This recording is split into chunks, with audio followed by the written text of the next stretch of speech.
Good evening, good afternoon, good morning, wherever in the world you are, and welcome to this program. Tonight, I'd like to talk about the opening of the new Zimbabwe Parliament by Emmerson Mnangagwa. This is a grand building, and he also, as to mark the occasion, he was also giving his State of the Nation address, in which he said that politicians who seek office in the coming elections should maintain peace, unity, harmony, and love that we've built under the Second Republic, which is they've called ZANU-PF since the 2017 a Second Republic. Although, of course, there isn't much difference between the Second and the First Republic, which was Mugabe's thing. And it is an outrage that he is saying violence, confrontation have never been part of our culture. I think this is really totally meaningless. And to help us discuss the issue, I've got Godfrey Nyamkure. Good evening, Godfrey. Good evening. Good evening, and thank you for the invite. Any reaction to Mnangagwa's? Well, I see here you put the building. To me, it looks a magnificent piece of art. In a well-functioning economy, I think this would be something worth marveling at. But now we just go into the little bits of it. I can see there is a lot of lighting, which is obviously consuming a lot of zesa there when we have nothing much being generated. But also, we are now talking after the event. Probably we should have criticized, if we are going to criticize, the purpose and the timing of this building. We should have spoken about it when the plans were presented. But well, I was going to discuss about the building itself. What about the speech? You have anything to say about the speech? Oh, the speech. Assertion that violent confrontation have never been part of our culture. Zimbabwean culture, yes, well, we can say, but ZANU culture is it's one of their bread and butter. Maybe he was referring to the Zimbabwean culture in general. We are a peace-loving nation, but if we are talking about the party itself, the party in government, yeah, they are known for that. We wonder who he is trying to please there, because no one can really buy it, particularly the Zimbabwean people will not buy it. Also, I think you mentioned that he says whoever gets into power should know that violence is not part of our culture. Is he giving us a hint there that he is entertaining the idea that there is going to be someone else, not them or not him, getting into power next? Or he is playing with our minds? But the building, it's magnificent. Well, I think what he's trying to say there is that there should not be. I mean, he is claiming that the Second Republic delivered peace and unity and so forth, when in reality it did not. And he's been gearing to rig these elections. And I think it is a pity that he is in total denial of the reality, the political reality on the ground. We can just listen to Tendai Biti's reaction to the same State of the Nation address. Can't have a state of the nation when you don't have a nation. And what I mean by that is that there is a couch of intolerance. There is no common vision. There is toxicity. There is extraction. So the state of the nation needed to address the issues of the social contract, the social fabric of the country. Secondly, in a country where 80 cents out of every dollar is being siphoned off by corruption, there was a need and obligation for the state of the nation to address the imperator of corruption. So you can't address the state of the nation without addressing the nation itself. We need a vision of unity, a vision of integrity, a vision of rebuilding the social fabric. Thank you very much. Do you have any quick comment on that one? Actually, I could not quite hear what I basically didn't hear what he was trying to say. Well, what Tendai Biti was saying that he cannot have. He was reacting to Mnangagwa's State of the Nation address. Yeah. Mm-hmm. And what he's saying is you cannot have a State of the Nation when you don't have a nation, because of the corruption and mismanagement and so forth, and that so much of the country's wealth have been looted.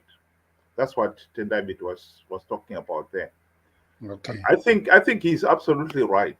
This is the problem, the gist of the problem here. We keep on pretending that we've got a functioning state when we don't, and Mnangagwa keep pretending that this is a second republic. Things have changed considerably from what they were during the ZANU-PF dictatorship, when in reality nothing has changed, and that is the tragedy of Zimbabwe. Yes, you are absolutely right. And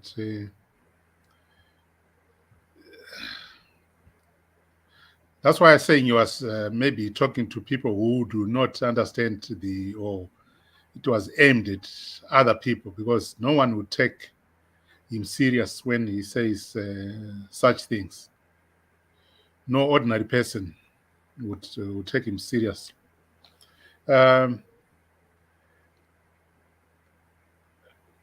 I was also wanting about the building.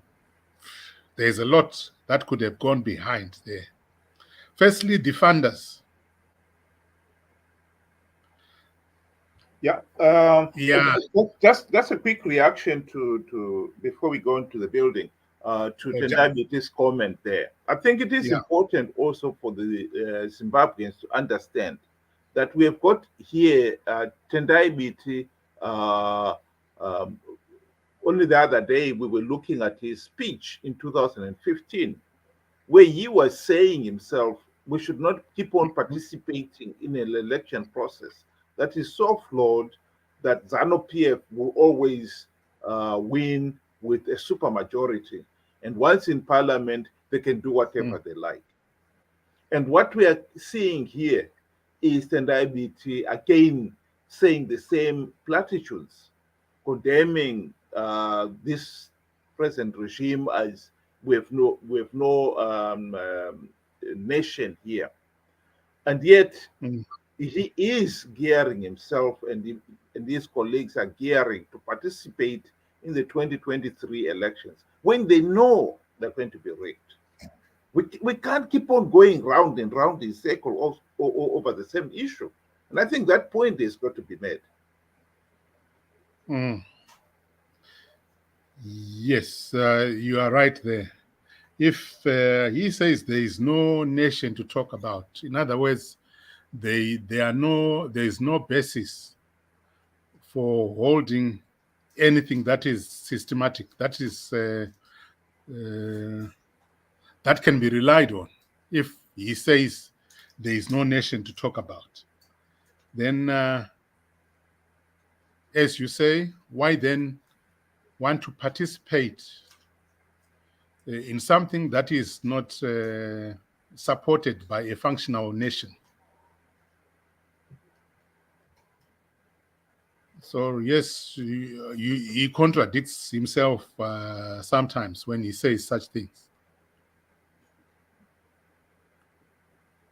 Yeah, I think that is really the tragedy, where he says one thing and continues to do something totally different. I've just got here the part of his speech that he gave in. Um, sorry, let me just.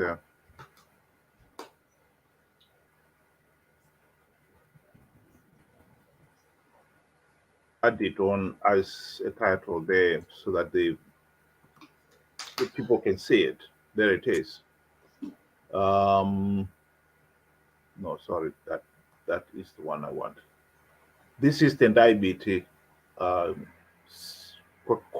from 2015, where he's clearly admitting that there is a serious problem with our present situation, and it is important that we should really break out of the cycle. He talks of the supermajority in that article, and how keeping on participating will not change anything. And yet, they've been participating in these elections, and it's Tendai BT and company are going to participate in these coming 2023 elections. And I think it's that kind of hypocrisy that we have got to really to criticize. And in this particular case, demand that the opposition should really give a meaningful explanation why they keep on participating when they know the elections are going to be rigged. And having participated, they end up with a situation where ZANU-PF has got a supermajority, and they can go ahead and build grand structures like this new parliament that you were talking about, Godfrey. I think that is totally unacceptable, and I think we really need to start addressing that problem. But you were going to say something about the structure itself. Go ahead. Yes. About the costs, it doesn't look cheap at all.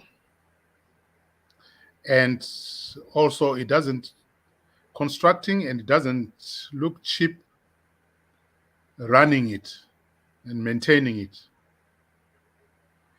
And I don't think it does enhance any, it doesn't. Who actually benefits from such a structure? It's not that the quality of debate will be enhanced. Not at all. Firstly, it's the cost, and the fact that it, as the economic environment is at the moment in Zimbabwe, it's a misplaced priority. I have doubts on the generosity of, if it was a donation, generosity of the donor in that. Yeah, there are many other things that could have been, or even that donor could have donated towards.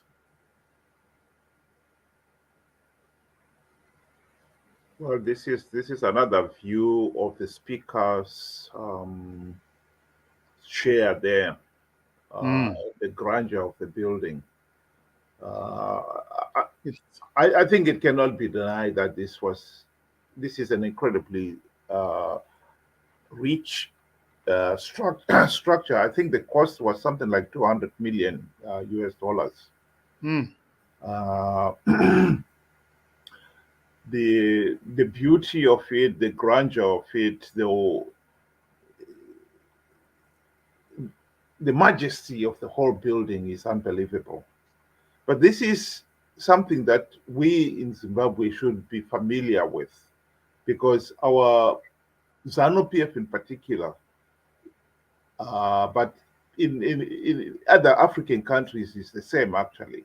They are obsessed about grand structures, making a grand gesture um, at the expense, regardless of the reality on the ground.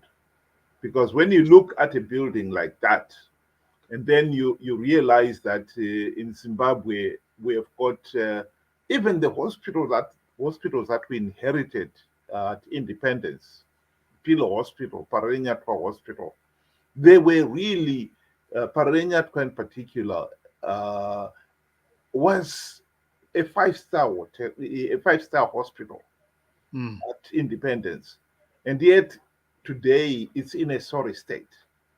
You, it is very common to hear of, oh, they cannot carry out any operations because either the equipment is not working, or they don't even have simple drugs like Panadol, painkillers for the patients afterwards, and so they've got to cancel operations. And then we go ahead and build a structure like this. I mean, it's just an outrage, honestly. How do we justify things like this, Godfrey? This is unjustifiable. I think blame. Obviously, there are mechanisms that could have stopped this structure going ahead at the expense of other very important basic facilities.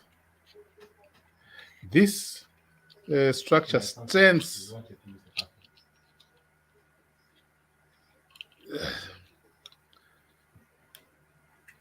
it doesn't match anything elsewhere. It's just one structure on its own that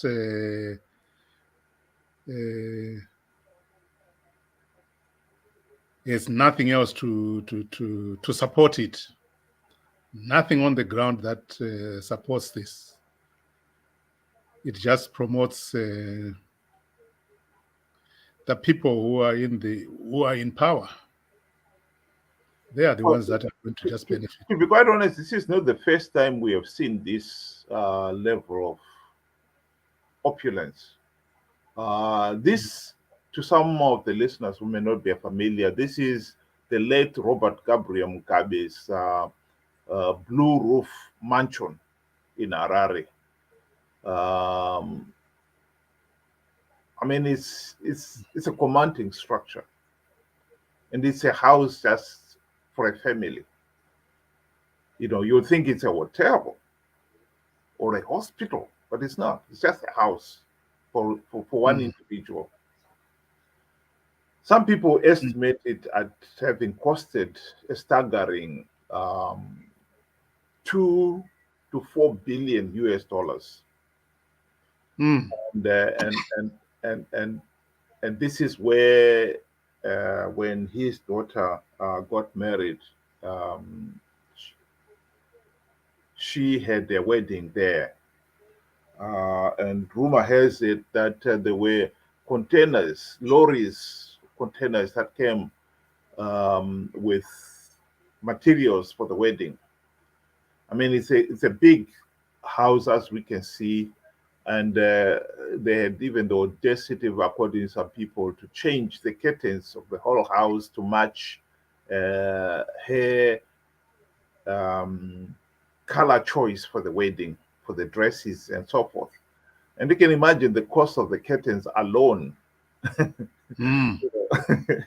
and yet just below it is the house that many people in the rural areas still call home.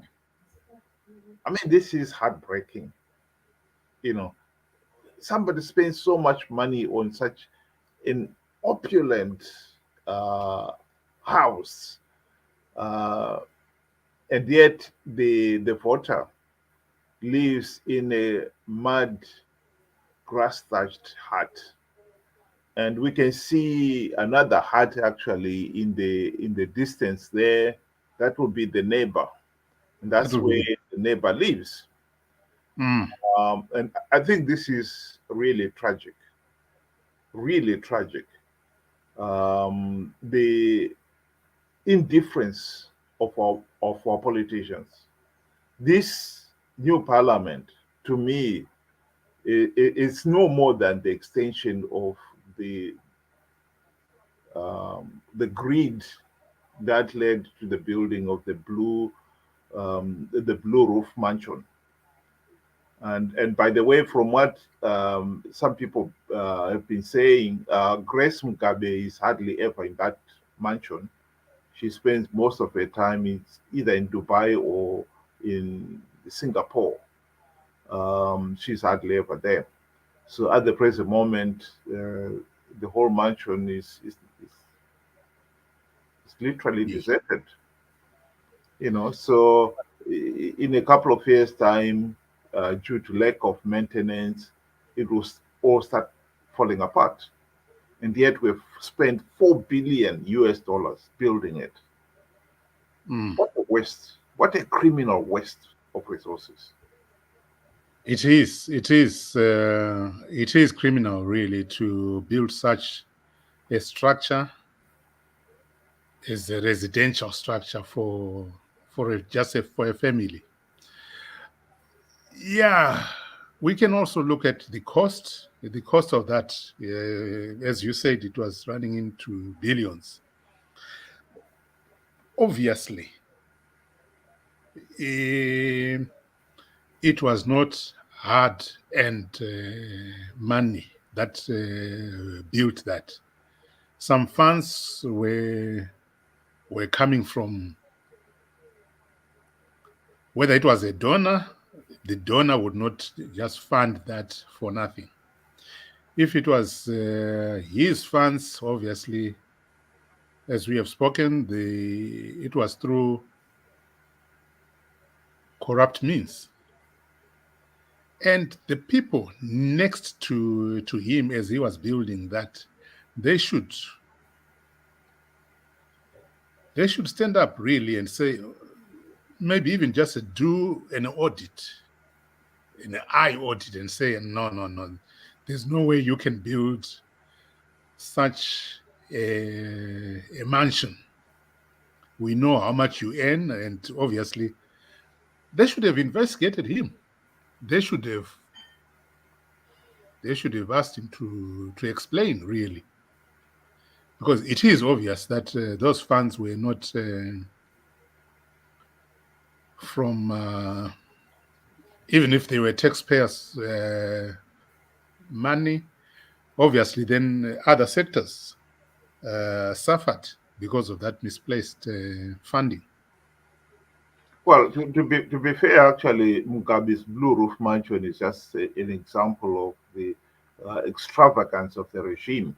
Other leaders like the VP Chiwenga, they too have got mansions.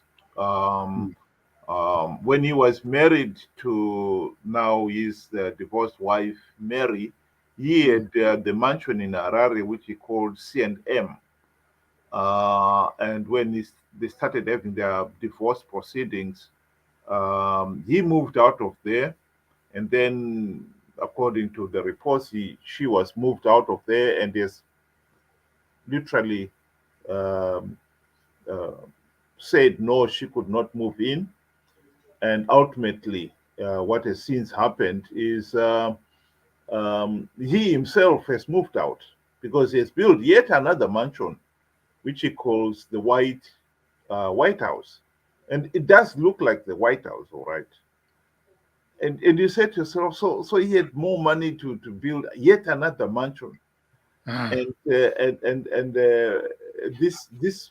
this Mary was actually his second wife. I think when he divorced his first wife, Chiwenga had another mansion, and in the divorce proceeding with that first wife, he was she was asking for the share of the wealth that he has. And one of the things that was mentioned in the divorce papers is that Chiwenga had something like 45 gold watches, gold, solid gold, to say nothing of these other, watches like the Rolex and so forth, made of other metals.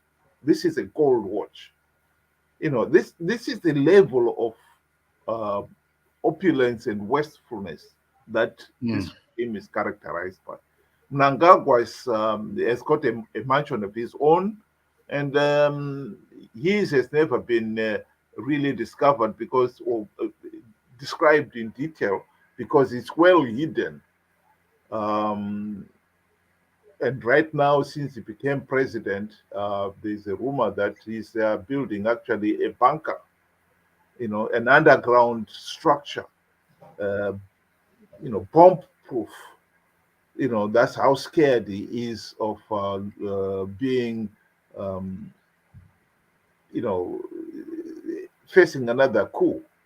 And so it's not only Mugabe.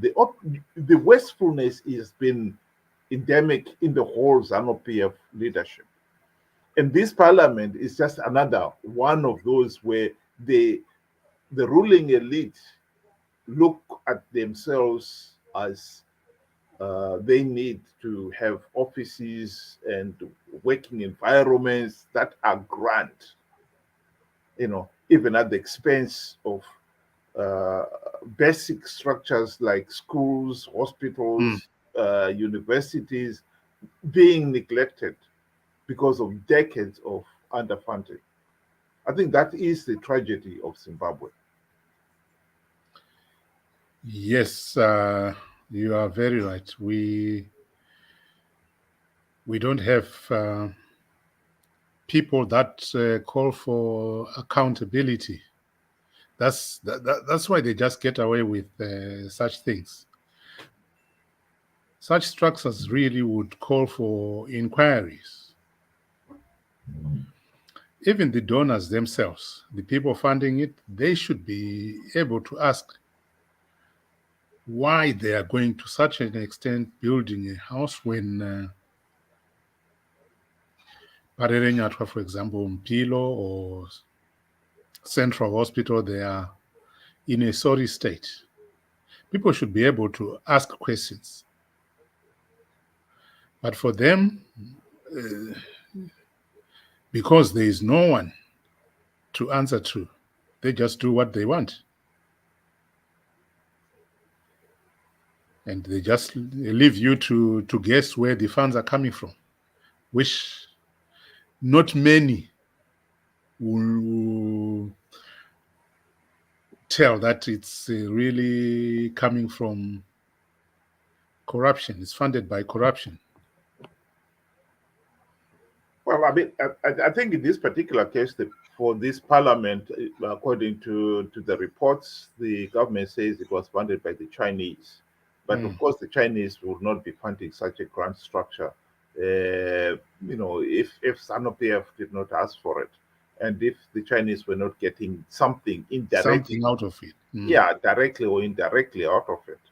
And let's be honest here, the Chinese have been in Zimbabwe since the country's independence. And right now, it is no secret that the Chinese have been very active in, say, Marange and Chiadzwa. You know, one of the things that Mugabe did actually when he fell out with the Chinese is he booted them out of Marange and Chiadzwa. And when Mugabe himself, well, a few months later, Mugabe himself was booted out of office. And guess who was back? The Chinese, within a few months of Mnangagwa coming back into power.